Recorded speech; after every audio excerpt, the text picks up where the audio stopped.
Tenez, bonne séance. Merci bien. Et Canal+, quand on va au cinéma voir un film d'auteur, on y va avec son cheval. 2 places. Eh bien, Juju.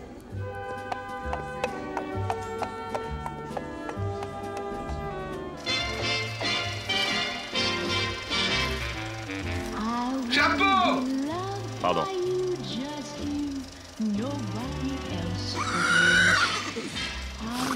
Le cheval. Des sensations bien. Vous regardez trop le cinéma à la télévision, bonsoir.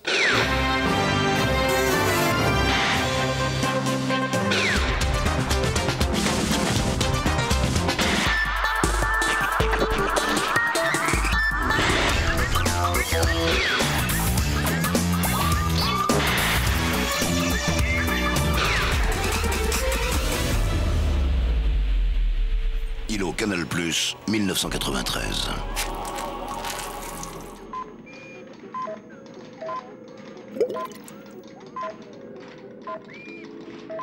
Ça va. Ce savant vient de réussir ce que l'on pensait impossible. Reconstituer un ADN de synthèse de Philippe Gildas. Formidable.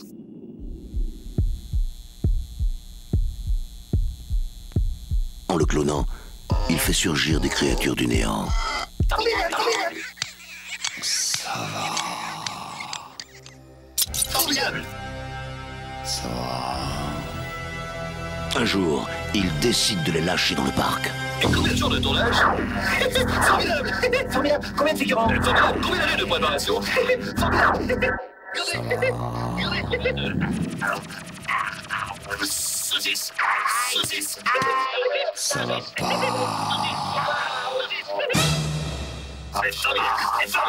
Gildas Park. Il a fallu 58 ans pour que cette aventure devienne possible. Formidable.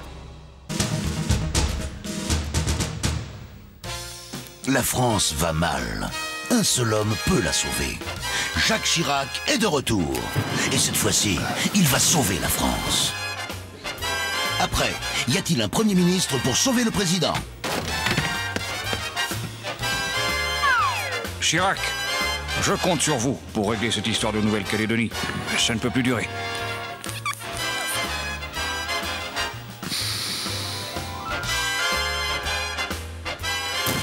Vous inquiétez pas. Je connais mon boulot. Oh!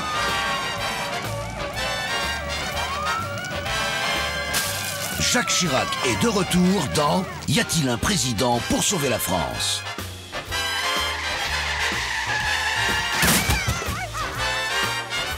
Oh putain, merde, je suis en retard. Oh, mais quel est le saligo qui a marché dans une crotte de chien? Ne te retourne pas, surtout, ne te retourne pas. Y a-t-il un président pour sauver la France? Sortie nationale, mai 95.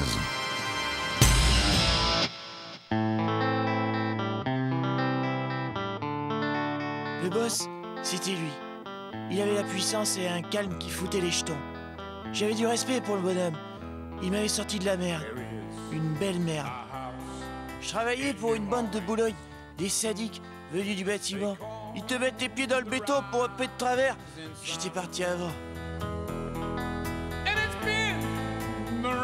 Le boss, il m'avait recueilli comme un fils. Il m'avait donné un beau karaoké. Il avait beau être correct, le patron, mon taratata, fallait tous les jours chialer pour avoir 3 ronds. Il aimait pas la musique. Ils ont trouvé toujours un accord. Il y avait tellement de pognon qu'on avait la tête qui tournait. Le principe, il est simple. Ton boulot, c'est de faire des émissions de télé. Tout le monde se fout de savoir combien elles coûtent. Toutes les semaines, tu portes la cassette. Tu demandes pas ce qu'ils foutent avec. Personne ne pose de questions sur rien. Tu prends le fric. Tout le monde se sert de toute façon. Le plus drôle, c'est que c'est légal. I'm sorry, so sorry. Jean-Luc, c'était notre maître. La moitié de ce chiffre d'affaires en salaire. Un génie, quoi. I didn't know. Love could... Parfois, je me disais que ça ne durerait pas, qu'un jour, quelqu'un allait dire « Stop, c'est la télé publique, les gars !» Et puis non, rien. Chaque année, il y avait plus de fric. Des sacs entiers. Parfois, j'avais le vertige. On n'arrivait pas à compter les zéros. La pub, la redevance, la défiscalisation ont été les rois du pétrole. Et des fois, j'étais écœuré. Même en bouffant des lingots d'or au petit-déj, on n'aurait pas pu dépenser tout ce fric. Non, vraiment, faut qu'on vous dise merci. Ouais, vraiment, vous êtes archi sympa. Vous ne dites rien, vous envoyez l'argent. Non, vraiment, sympa. En plus, vous regardez même pas? Non, vraiment, c'est très bien la télé publique. Ah ouais, très bien. Nous, en tout cas, on est très contents de la télé publique. Ouais.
Votre mission, si vous l'acceptez, consiste à gagner les municipales à Paris en 2001.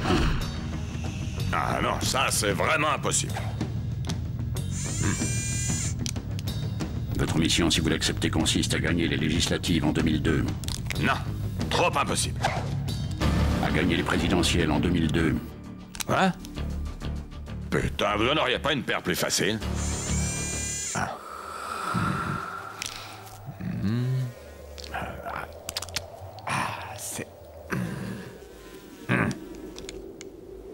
Verre polarisant anti-UVA nettoyé avec un chiffon sec. Voilà une mission à ma mesure. Trouver un chiffon sec. Allez, zou. Attention, ce président s'autodétruira dans 2 ans.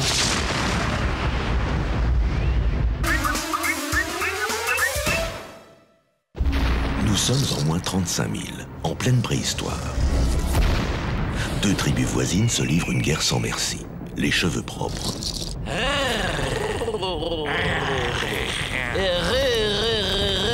Et les sans cheveux. 4 mammouthins. Fouilla, bravo. J'ai un petit scoop pour toi. Oui, je sais, qu'est-ce que je fous là? Le communisme n'a pas encore été inventé, alors... Les sans cheveux coulaient des jours paisibles. C'est ma femme. Elle est belle, non? Si les cheveux propres étaient si hargneux, c'est que les sans cheveux avaient un secret, le secret du pouvoir. Charles, Georges, Valérie, François et Jacques, les 5 derniers présidents étaient des sans cheveux, ce qui rendait fou et violent le chef des cheveux propres. Oh là, les jeunes, interdiction de se réunir à plus de 3 dans les halls de grotte. Confisquez-leur le mammouth.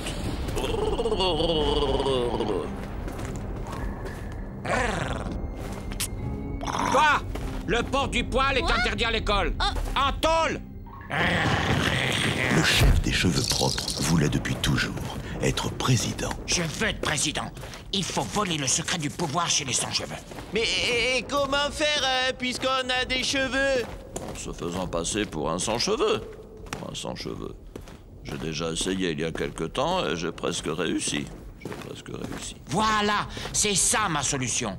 Un cheveu propre qui s'introduit chez les sans-cheveux et me rapporte le secret du pouvoir. Une carpette. Patrick? Hein, quoi?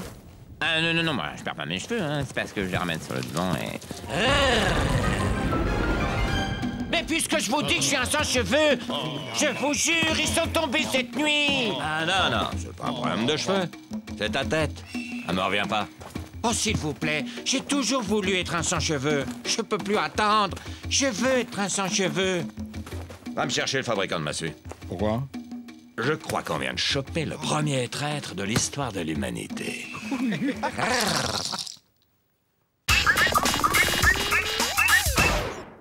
y a longtemps loin d'ici, vivait dans un pays étrange et merveilleux. était une fois, il n'y a pas si longtemps, des petits êtres tout roses qui vivaient dans un monde bien éloigné de celui des humains. Tout allait bien dans leur pays. Tout le monde était heureux. Mais un jour... Eh oh! Les Schtroumpfs, venez par ici. Écoutez-moi tous. Qu'est-ce qu'il y a, Schtroumpf à lunettes? Non, grand Schtroumpf, s'il te plaît, Schtroumpf de droite. Il faut qu'on schtroumpfe tous ce papier pour dire qu'on approuve les lois qui vont schtroumpfer notre pays et les autres pays qui sont autour. Tout le monde est d'accord? Oui, d'accord. Oui. Non, moi je ne veux pas schtroumpfer ce papier. Oui, mais c'est embêtant, je trouve grognon. S'il n'y a pas unanimité, ça passera pas. Moi je n'aime pas l'unanimité. Qu'est-ce qu'on schtroumpfe alors? On n'a qu'à faire une plage au milieu du village. Non, Schtroumpf bobo. On en a déjà schtroumpfé, c'est non. Écoute, Schtroumpf grognon, faut arrêter d'être comme ça. Tu nous aides pas, là. M'en fous. Moi, je n'aime pas vous aider. Le Schtroumpf grognon a raison. Non, il a tort. Mais non. Mais si. Et c'est ainsi que depuis ce moment, les petits êtres tout roses se font la guerre entre eux dans leur monde, loin, très loin de celui des humains. Et c'est pour ça que tout le monde s'en fout.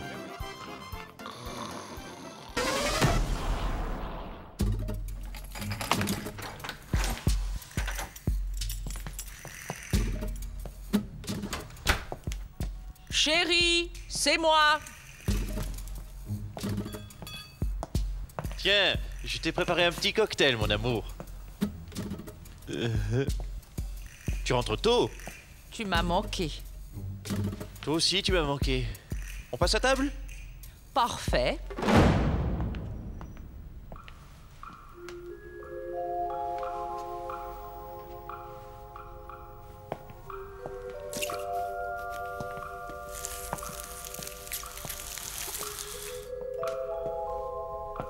Oh, mais tu sors les bougies que pour les grandes occasions.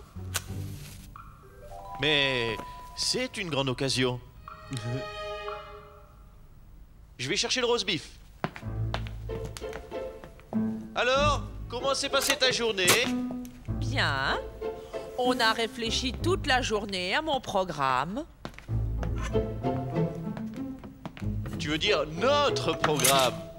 Oui, voilà. Laisse, je vais le faire. Tu as déjà cuisiné. Oh, vite, il faut mettre du sel avant que ça tâche.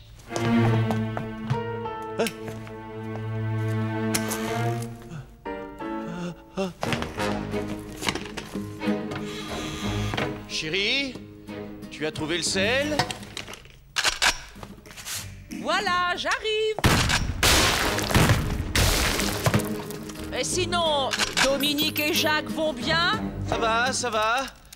Tu sais, mon amour, on n'a pas grand-chose à faire puisque tu veux t'occuper de tout.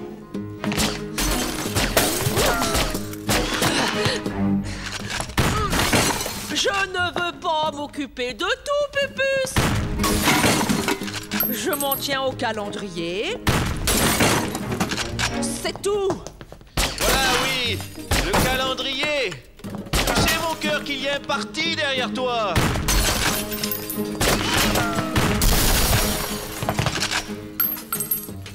Je sais. Un parti qui n'était même pas au deuxième tour en 2002. Mr. and Mrs. Royal.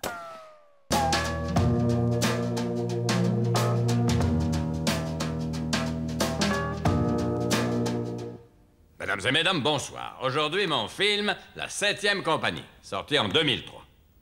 La 7e Compagnie, un film de guerre. Enfin, les héros sont habillés en soldats, mais ils font jamais la guerre, hein, parce que leur armée, elle est toute pourrie. Faut les voir, les soldats, hein. Pierre Mondé, Henri Guibet, Jean Lefebvre. Ridicule. Jean-Louis, viens voir. Toi, tu vas faire Henri Guibet. Ou Jean Lefebvre. Ou Pierre Mondé. Hein. Bon, enfin, tu feras un soldat français, ce sera très bien. Garde à vous! Bon, Jean-Louis, t'es un soldat français, donc t'as peur. Donc, tu vas te cacher dans la forêt. Maman, fais la forêt. Et là, il y a une guerre qui éclate. Une guerre, attention, hein, flippante avec les Américains et tout. Hein. Ils ont des hélicos, des vraies armes, enfin, tout ce qu'on n'a pas, quoi. C'est sérieux. Bon, les Américains disent, le moustachu irakien, on va le zigouiller. Et là, les ricains, ils demandent au chef de l'armée française. Dis donc, Jacques, est-ce que tu pourrais nous épauler en nous envoyant ta 7e compagnie? Alors moi, je suis emmerdé. La 7e est quand même toute pourrie, hein. J'ai pas envie de me taper la honte. Qu'est-ce que vous parlez bien, chef? Bah oui. Alors, à ce moment-là, j'ai une idée de feignasse. C'est les meilleurs, en général. Je dis non, je vous envoie pas la 7e compagnie parce que je suis contre la guerre en Irak. Ah, il y en a là-dedans, hein. Et là, pour faire diversion, je leur envoie Richard Gere à New York. Il leur fait un discours et je passe pour un héros dans le monde entier. Mon Dieu, t'aurais vu ça? Je suis passé à 2 doigts du prix Nobel. Et la 7e compagnie, elle est toujours toute pourrie, mais personne ne le sait. Jacques, j'ai oublié de vous dire, je peux pas faire la guerre, j'ai les pieds plats. Bon, pas grave, parce que nous, les Français, on est des froussards. On la fera jamais, la guerre. Chef, comment on fait pour devenir chef? Essaie déjà de sortir de la forêt. Aïe.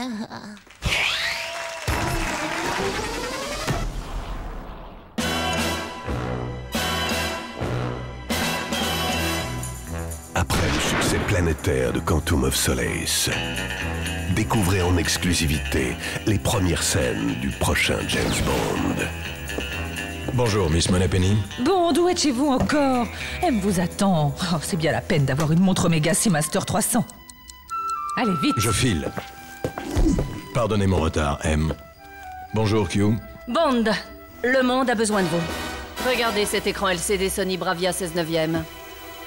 Le spectre a encore frappé. Nous avons repéré une de ses bases au large du Nicaragua. Qu'est-ce que vous en pensez? Je pense que le spectre se sert du Nicaragua comme passerelle entre le Honduras et le Costa Rica. Trafic de diamants, peut-être? Oui, mais de l'écran LCD, qu'est-ce que vous en pensez? Vivacité des couleurs, qualité du grain, avec une résolution de 3,1 mégapixels, il me semble parfaitement adapté à la HD. Combien? 2399 € prix conseillé, Bond. Venez dans mon labo, je vais vous montrer vos nouveaux gadgets. Vous voulez un Coca Zéro? Non merci, je viens de boire une Heineken. Et voilà cette merveille, Bond. A priori, c'est une machine à laver. Oh, je me doute bien qu'avec vous, elle cache d'autres fonctions, Q. Effectivement, Bond. C'est une Arthur Martin Electrolux. Et elle ne fait pas que laver, puisqu'elle fait également sèche-linge, avec une capacité de 5 kg et une vitesse d'essorage de 1200 tours minute.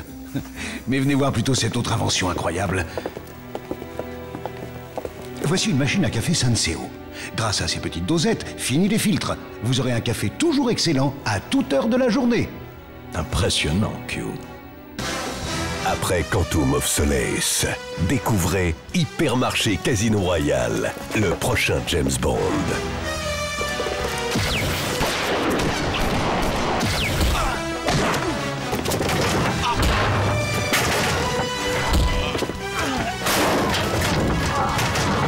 Hypermarché Casino Royal, si vous allez voir le film, 2 € de réduction en caisse.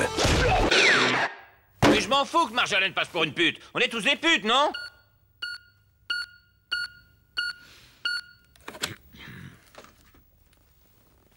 Oui? Oui. Tout de suite, numéro 2.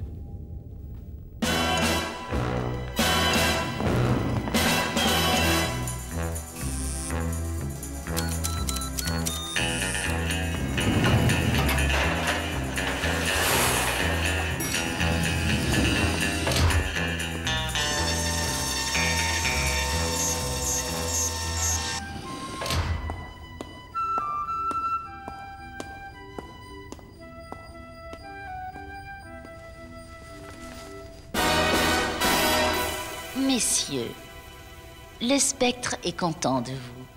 La France dort, les gens souffrent et ne se révoltent pas, tout est parfait. Et c'est à vous que nous le devons. Vous chantez, vous jouez la comédie, vous animez dans le sens qu'aime le spectre. Le calme, la soumission, le consentement. Cependant, l'un d'entre vous a trahi le spectre.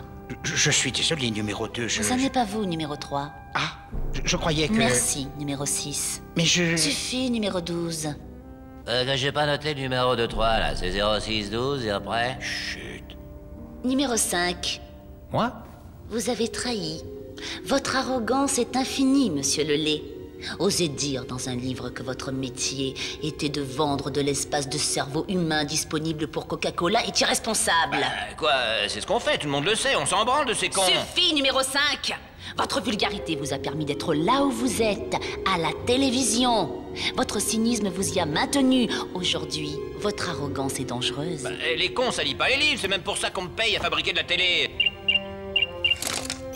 Maman, où qu'elles sont mes tongs, là? Faites tomber mon ballon dans les rosiers. Numéro 7533, vous m'agacez. Ça va, hein? C'est qui le patron, là? Oh!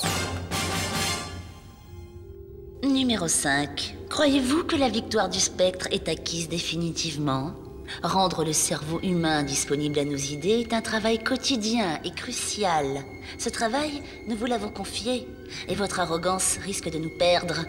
Un peuple qui prendrait conscience qu'on lui lave le cerveau cesserait d'être docile. Et pour qu'un cerveau soit bien lavé, il ne faut pas qu'il sache qu'il est lavé. Je n'ai pas fait exprès. Au revoir, numéro 5. Les missions qui vous sont confiées sont très importantes pour le spectre. Alors continuez à profiter du confort qu'elle procure et ne faites pas les malins. L'arrogance est notre pire ennemi. Nous avons tout le pouvoir, messieurs. Alors, restons modestes. Au revoir. Ça commence par 06, c'est la Bretagne, non? Bonsoir, numéro 1. Le problème de numéro 5 est réglé. Il était odieux de vulgarité. Ça n'est pas une grosse perte. Numéro 2, Monsieur Lelay a rendu de grands services. C'est un soldat exemplaire, mais trop sûr de lui aujourd'hui. Hélas, il sera difficile à remplacer. Non, j'ai quelqu'un. L'homme fort du décervelage de demain. Ouais, c'est génial. Et c'est super. Ah, j'adore, Où qui sont les sous? Excellent choix, numéro 2. En plus, celui-là, il n'est pas prêt d'écrire un livre. Excuse par de mes défs, là, mais avec des tongs, c'est pas facile à jouer au foot, hein.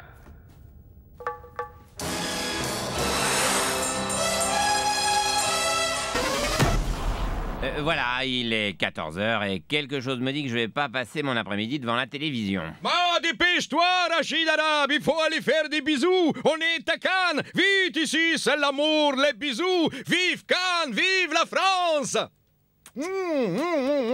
Extraordinaire, non?